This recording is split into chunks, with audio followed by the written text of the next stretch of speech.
Zeitoun, page 35. Kathy and Zeitoun in the early afternoon. Let's wait and see, he said. That isn't why I'm calling, she said. A client on the West Bank wanted a bathroom repainted? Really? We just finished that one, he said. She doesn't like how it looks. I told her that color was wrong, tangerine. Well, now she agrees with you. I'll go now, he said. Don't rush, she said. We'll make up your mind. I just want you driving fast, she said. Kathy worried about his driving, especially when there were people worried about a coming storm. She knew Zeitoun considered himself a good driver, but when they rode together, she was a jumble of nerves. Kathy, please, he started. I just get scared when you drive. I ask you, he said, beginning what Kathy knew was one of his frequent thought experiments. Let's say the average person drives maybe 2 hours a day, every day, and that person gets, on average, 2 tickets a year. I drive maybe 6 hours each day. How many tickets should I have? This is what I ask. I'm just saying I personally get scared. I get only 2, 3 tickets a year, Kathy. I knew this man, a cab driver in New York for 30 years, no license. And this man? Kathy didn't want to hear about this man in New York. I'm just saying. Kathy, in Syria we have a saying. The crazy person talks, the wise person listens. But you're the one talking. Zeitoun had to laugh. She always got the best of him. I'll call you later, she said. Zeitoun headed to the West Bank to get a look at the tangerine bathroom. He tried to be amused by the fickle nature of the client's taste. It was part of the job. And if he got exasperated every time someone changed their mind, he'd never survive. The upshot was that it ensured no day was dull. The intensely personal nature of his business, the subjectivity of taste, the variables of light and curtains and carpets guaranteed that mind would re-evaluate and work would have to be redone. Still, the most unusual requests often came from the most normal-seeming people. One customer, a Southern belle in her 60s, had called Zeitoun Painting and had been happy to talk with Kathy, with her chatty demeanor and familiar accent. But when the painter showed up to begin work on the exterior of her home, the woman immediately called Kathy. I don't like these men, she said. What's wrong with them? Kathy asked. They're swarthy, she said. I only want white people working on my house. She said it like she was choosing a kind of dressing for her salad. White people? Kathy laughed. Sorry, we're fresh out of those. She convinced the woman that the men who had been sent, all of them Latino in this case, were skilled professionals who would do an excellent job. The woman assented, but continued to call. He's too short to be a painter, she said about one worker, Hector, who was over 6 feet tall. Realizing that no matter how much she complained, she would not be able to replace these painters with taller Caucasian ones. The Southern belle resigned herself to watching the men checking on them frequently. Of course, every so often would-be clients would not get past Zeitoun's last name. They would call for an estimate and ask Kathy Zeitoun, where's that name from? Where's it from? And Kathy would say, oh, he's Syrian. Then after a long pause or a shorter one, they would say, oh, okay, never mind. It was rare, but not rare enough. Kathy sometimes told Zeitoun about such incidents, sometimes not, and never at dinner. Usually he just laughed it off, but occasionally it got under his skin. His frustrations with some American was like that of a disappointed parent. He was so content in this country, so impressed with and loving of its opportunities, but then why sometimes did Americans fall short of their best selves? If you got him started on a subject, it was the end of any pleasant meal. He would begin with the defense of Muslims in America and expand his thesis from there. Since the attacks in New York, he would say, every time a crime was committed by a Muslim, that person's faith was mentioned, regardless of its relevance. When a crime is committed by a Christian, do they mention this religion? If a Christian is stopped at the airport for trying to bring a gun on a plane in the Western world, notified about a Christian was arrested today and is being questioned, what about African Americans? When a crime is committed by a black man, it's mentioned in the first breath. An African American man was arrested today. But what about German Americans, Anglo Americans? A white man robs a convenience store, and do we hear he's of Scottish descent? In no other instance, and this answer is the ancestry mentioned. Then Zeitoun would quote the Quran. Be one who is staunch in equity, witness for God, even against yourselves, or one who are your parents or nearest of kin, whether rich or poor, for God is closer to both than you are. So follow not your desires, that you become unbalanced. And if you distort or turn aside, then truly God is aware of what you do.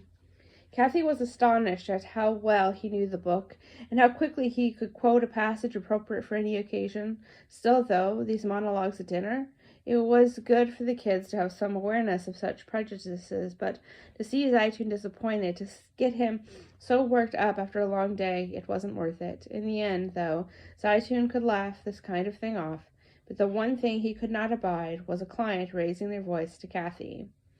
There had been one client, a young woman married to a doctor. She was thin, pretty, and immaculately put together. She had not set off any alarm bells when Zeitoun had provided an estimate and begun work on painting her stairway and guest bedroom. She told him that she and her husband were expecting house guests, and she wanted the stairway and guest room painted in 5 days' time. Zeitoun said the timetable would be tight, but would present no problem on his end. She was thrilled. No other painter had been able to commit to such a deadline. Zeitoun sent a crew of 3 over the next day. The client, seeing the quick and efficient work of Zeitoun's team was doing, asked him if they could paint her husband's office and her daughter's bedroom too. He said they could. He sent more painters to the house, and she continued to add rooms and jobs, including retiling and painting a bathroom, and Zeitoun's men continued to execute the work quickly. But not quickly enough. On the 3rd day, Kathy phoned Zeitoun near tears. The woman had called Kathy 4 times in rapid succession, cursing and carrying on. The house wasn't ready, the client had screamed, and her guests were coming in less than 2 days. Kathy had told her that Zeitoun's crew had finished the original work on that guest room in plenty of time, but this wasn't what the client wanted. She wanted everything, all 7 rooms, and their myriad tasks done in 5 days. She wanted 3 times the work done in the same amount of time. Kathy had tried to reason with her. She and Zeitoun had never promised that he could finish all of the additional work in 5 days. That schedule was irrational. No one, not even Zeitoun, a painting contractor LLC, could complete the work on that timetable. But the client was beyond reason. She barked at Kathy, hanging up, calling again, hanging up. She was loud, condescending, and cruel. Kathy, in tears, reached Zeitoun on his cell phone while he was driving to a job on the other side of the city. Even before they hung up, he had turned his truck around and was barreling to the client's house as fast as was legal. When he got there, he walked calmly into the house and told his crew they were leaving. In the space of 10 minutes, they packed their paint, ladders, brushes, and tarps, and loaded them into the bed of Zeitoun's truck. As Zeitoun was backing out of the client's husband ran out to the truck. "What's wrong?" he asked. "What happened?" Zeitoun was so angry he could barely think of the words in English. It was better, in fact, that he did not speak. He waited a few seconds to say only that no one talked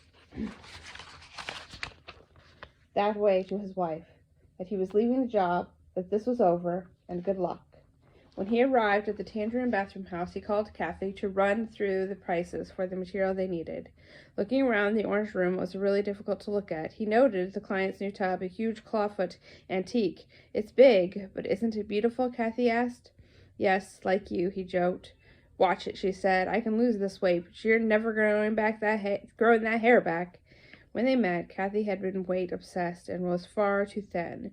She had been chubby as a child, and at least to some eyes, in her teens, her weight fluctuated wildly. She binged and dieted and then cycled through it all again. When she and Zeitoun were married, and he insisted that she get beyond the weight issues and eat like a normal person. She did, and now joked that she'd gone too far. Thank God for the abaya, she told friends, when she didn't want to bother worrying about clothes or how they looked on her. The shoulder-to-floor Islamic dress solved the problem, and tiddly. There was a knock on the door. Kathy went to answer it and found Melvin, a Guatemalan painter. He was looking to get paid before the weekend.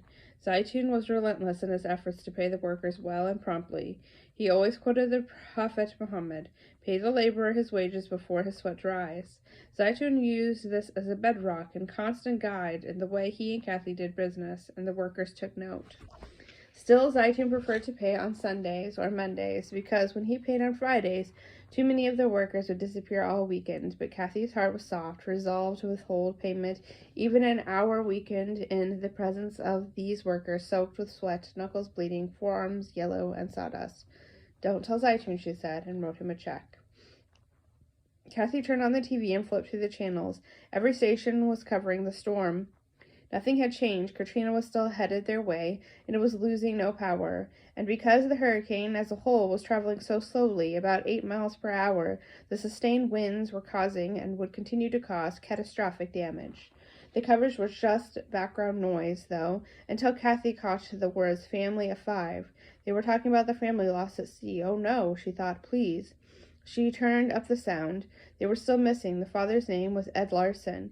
He was a construction supervisor. You're kidding me, she thought. He had taken the week off to take his family sailing on his yacht, the Sea Note.